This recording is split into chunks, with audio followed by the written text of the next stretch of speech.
قرآن اور رمضان کے تعلق کو سمجھنے کے لیے سورہ بقرہ کی آیت نمبر 185 میں دیکھتے ہیں کہ اللہ تعالیٰ کیا کہتے ہیں۔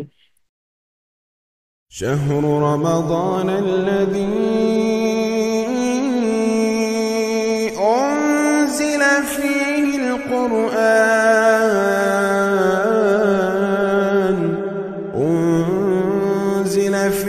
القرآن هدى للناس وبينات من الهدى والفرقان فمن شهد منكم الشهر فليصمه ومن كان مريضا أو على سفر فعدة من أيام أخر يريد الله بكم اليسر ولا يريد بكم العسر ولتكملوا العدة ولتكبروا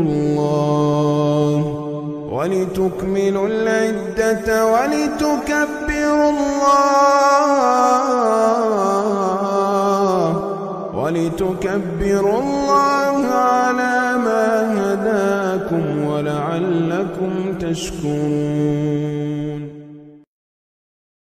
اللہ تعالیٰ نے اس آیت میں یہ نہیں کہا کہ قرآن وہ کتاب ہے جو رمضان میں نازل ہوئی، اس طرح پرائیورٹی رمضان کی ہو جاتی، بلکہ اللہ تعالیٰ نے کہا ہے رمضان وہ مہینہ ہے جس میں قرآن نازل ہوا، یعنی اللہ تعالیٰ نے یہاں پہ قرآن کو پرائیورٹی دی ہے۔ اللہ تعالیٰ نے یہاں پر یہ بھی نہیں کہا کہ ہم نے قرآن نازل کیا، اللہ تعالیٰ نے یہاں پہ بس اتنا کہا ہے کہ قرآن نازل کیا گیا۔ اللہ تعالیٰ یہاں پر قرآن کو اتنا ہائی لائٹ کر رہے ہیں کہ انہوں نے اپنا ذکر بھی نہیں کیا۔ پھر اللہ کہہ رہے ہیں کہ قرآن کسی ایک طبقے کے لیے نہیں ہے بلکہ پوری انسانیت کے لیے ہدایت ہے، اور صرف ہدایت ہی نہیں بلکہ ہدایت کے روشن دلائل ہیں اس میں، یعنی ان پڑھ اور پڑھے لکھے دونوں اس کو سمجھ سکتے ہیں۔ پھر اللہ تعالیٰ کہتے ہیں جو کوئی اس مہینے کو پائے تو اس میں روزے رکھے۔ رمضان میں روزے کیوں فرض کیے گئے ہیں؟ ہماری روح کا تعلق جو ہے وہ آسمان سے ہے، اور جسم کا تعلق جو ہے وہ زمین سے ہے۔ جسم جو ہے وہ مٹی سے بنا ہے، جبکہ روح جو ہے وہ آسمان سے اللہ نے بھیجی ہے۔ کائنات میں بھیجنے سے پہلے اللہ تعالیٰ نے تمام ارواح کو جمع کیا تھا اور یہ پوچھا تھا کہ کیا میں تمہارا رب نہیں ہوں؟ تمام ارواح نے جواب دیا تھا بے شک آپ ہمارے رب ہیں۔ سال کے 11 مہینے ہم اپنے جسم کے خواہشات کو پورا کرتے ہیں اور روح بالکل مردہ ہو جاتی ہے۔ رمضان کے روزے اس لیے فرض کیے گئے ہیں کہ ہم اپنی جسمانی خواہشات کو کنٹرول کریں تاکہ ہماری روح ریوائیو ہو سکے۔ سورہ تغابن میں اللہ تعالیٰ کہتے ہیں تو ایمان لاؤ اللہ اور اس کے رسول اور اس نور پر جو ہم نے اتارا۔ سورہ نور میں اللہ تعالیٰ نے کہا ہے نورن علی نور، یعنی لائٹ اپون لائٹ۔ ایک روشنی ہمارے اندر ہے یعنی ہماری روح، اور ایک روشنی قرآن ہے۔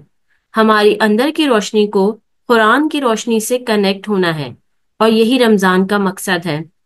11 مہینوں میں ہم اپنے جسم کے خواہشات کو پورا کرتے رہتے ہیں، لیکن رمضان کے مہینے میں روزہ رکھ کر ہم اپنے جسم کو تھکاتے ہیں اور قرآن پڑھ کر اپنی روح کو فیڈ کرتے ہیں۔